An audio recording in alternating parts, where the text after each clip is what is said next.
And Israel finds itself engaged in two semi-frozen conflicts in Lebanon and Iran, but the outcome of these battles will likely be determined not by Israel's own political leaders, but by the United States and President Donald Trump.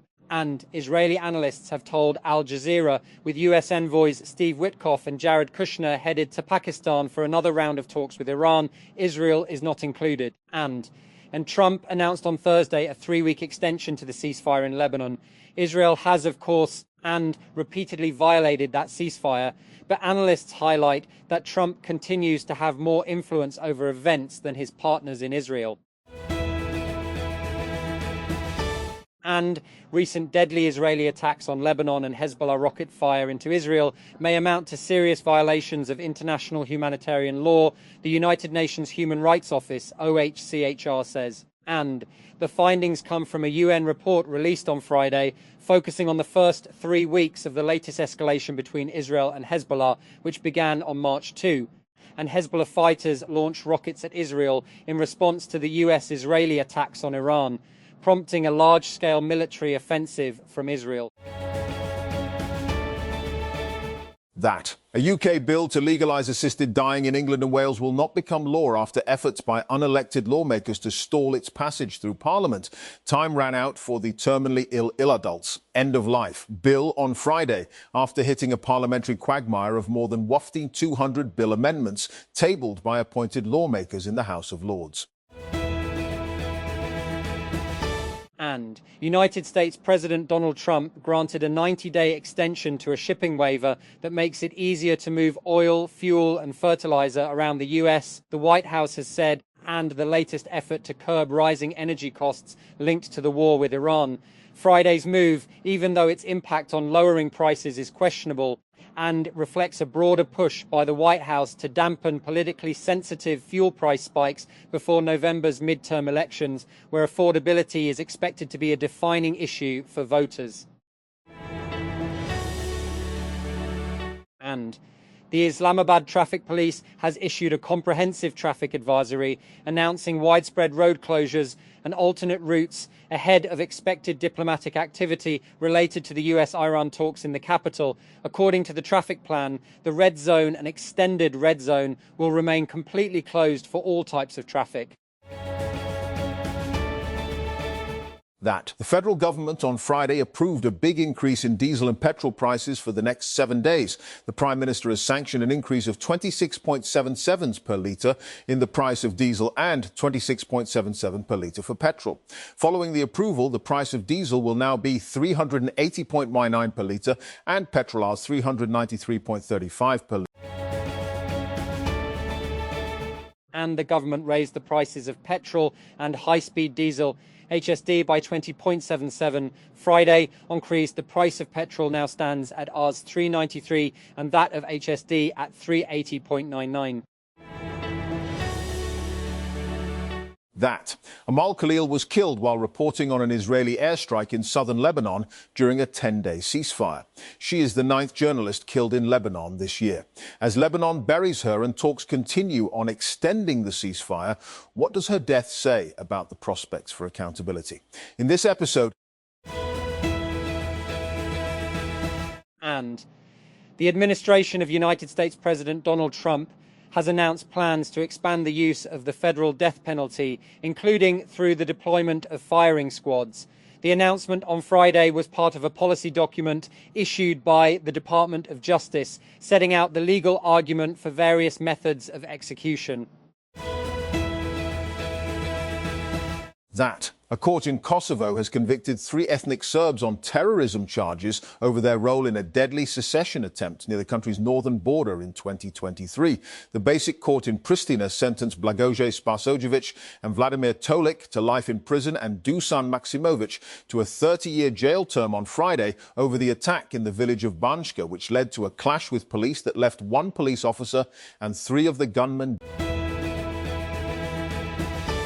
Google plans to invest up to $40 billion in Anthropic and support the AI firm's growing computing needs, Bloomberg reports. The Alphabet subsidiary is committing to invest $10 billion now at a $350 billion valuation for Anthropic. That, with another $30 billion to follow if Anthropic hits certain performance targets, according to Anthropic.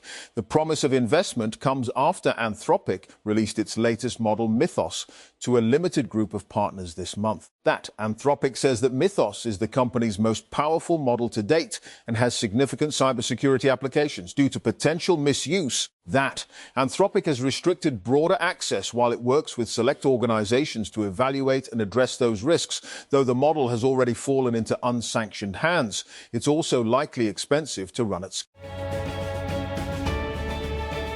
That the National Database and Registration Authority has launched a revamped official website aimed at transforming how citizens access identity services, data and support. The new platform is designed as a fully integrated digital system, offering easier access to key services such as CNIC, NICOP, POC, FRC, CRC and other certification processes for both local and overseas Pakistan. That Microsoft has reaffirmed its focus on improving Windows 11 quality and said future development of the operating system will be shaped by consumer feedback, especially input from Windows insiders. The company said it has brought together product experts and engineers who are focused on improving the Windows experience.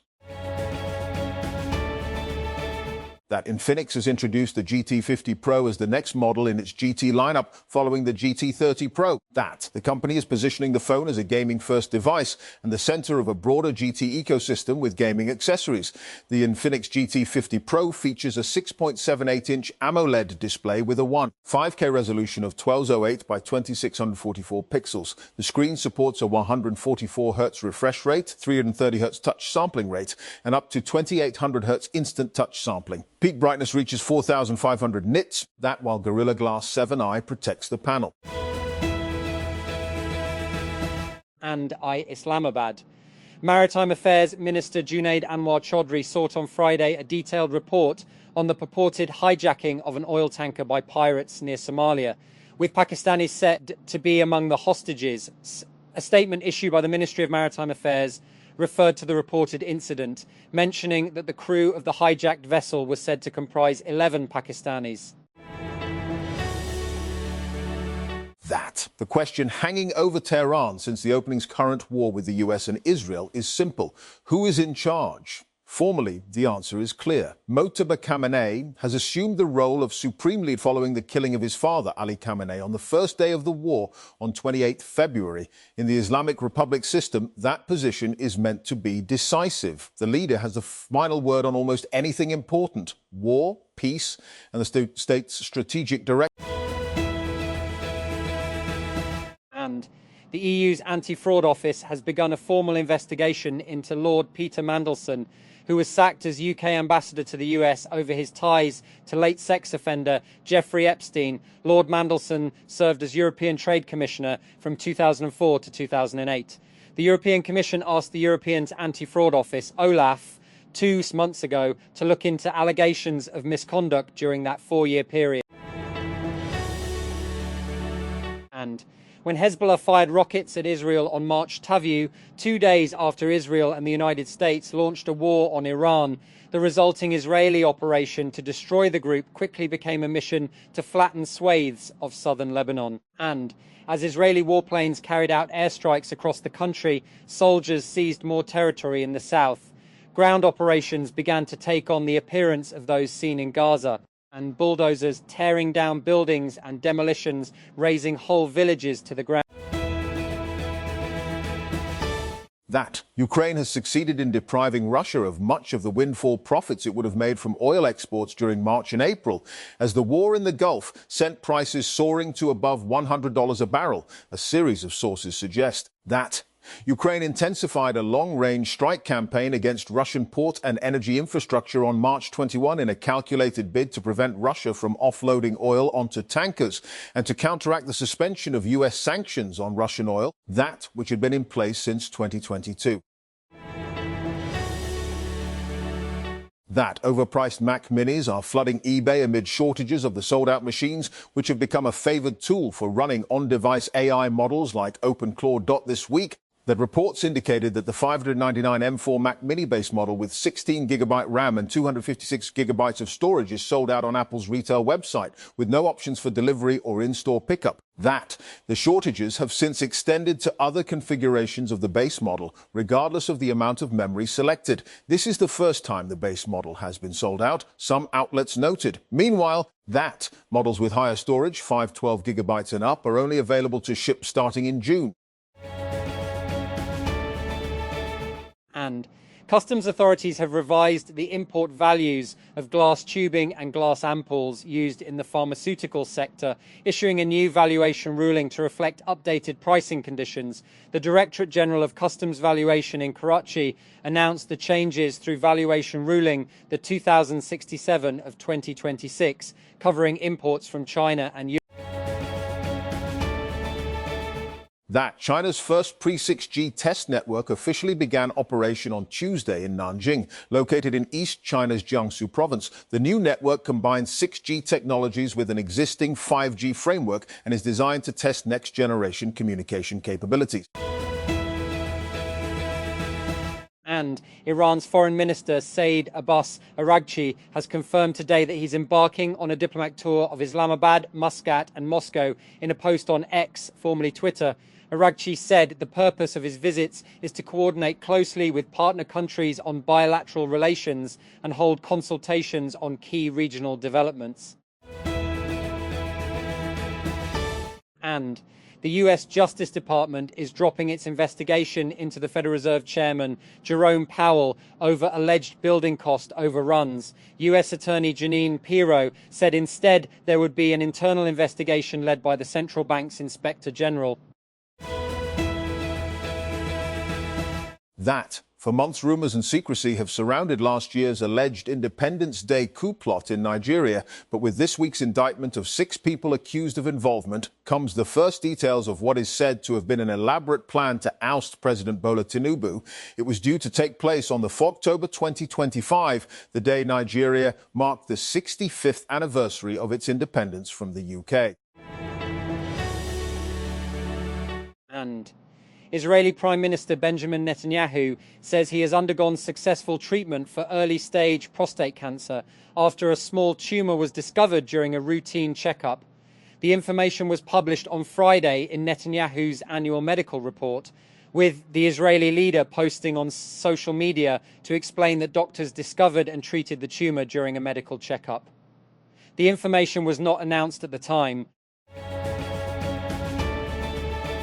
And on April 20, the United States fired at and then seized an Iranian-flagged container ship close to the Strait of Hormuz in the northern Arabian Sea.